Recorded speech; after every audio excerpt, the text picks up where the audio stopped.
Hi, I'm Reverend Norm Seli, a minister at Jubilee United Church in Toronto, and I graduated Emmanuel College back in the last century, which makes you wonder about the wisdom of asking me to tell you what it is I wish I had known when I went to Emmanuel.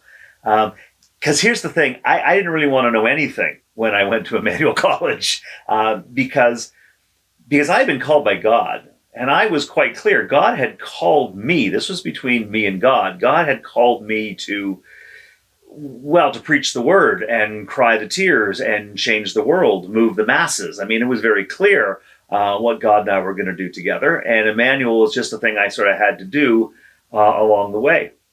And yet, somehow, along the way, I have discovered that I have been called into community, into beloved community.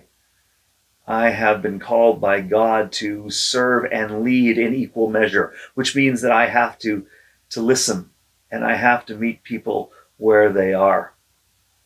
And I don't know whether I have changed the world, but I have been present for some life-changing moments. And maybe I've helped usher those moments in or open people's hearts and minds that they can see God's action at work. You see, the thing is, I discovered along the way that this really isn't about me. And if you're like me, maybe you need to know that too. This really isn't about you. Because as we go into ministry, we are called to sick beds. And sometimes people don't get better. Babies die. Injustices happen. You will go to visit somebody in jail, somebody who shouldn't be there. And you'll also go to visit someone in jail, and that person should be there. And sometimes it's hard to figure out that these aren't your people. They're God's people.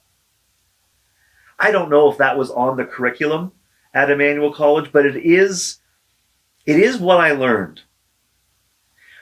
When I studied theology, I learned a vocabulary so that I could express not only my sense of call, but I could help people find the words to describe what they were feeling and what was going on for them in their relationship with God.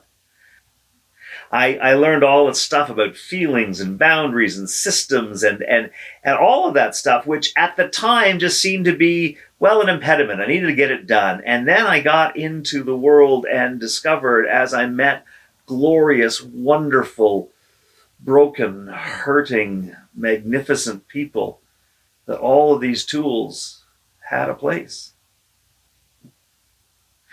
I guess what I would suggest to you is that you should learn everything, or at least learn something that you don't want to learn. I learned a lot of things I didn't want to learn, and all of them have been of value to me.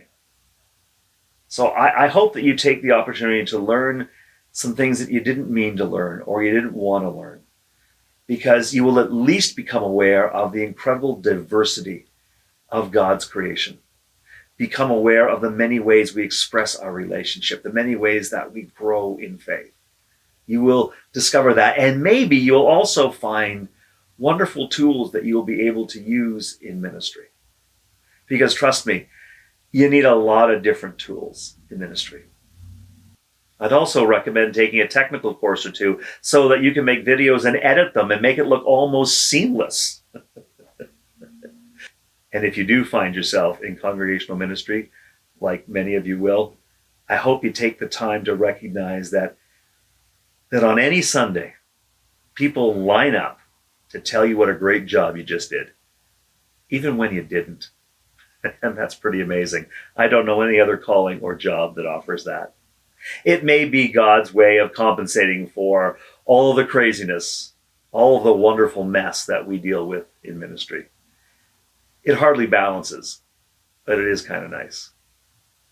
God bless you. I am really glad that we are colleagues.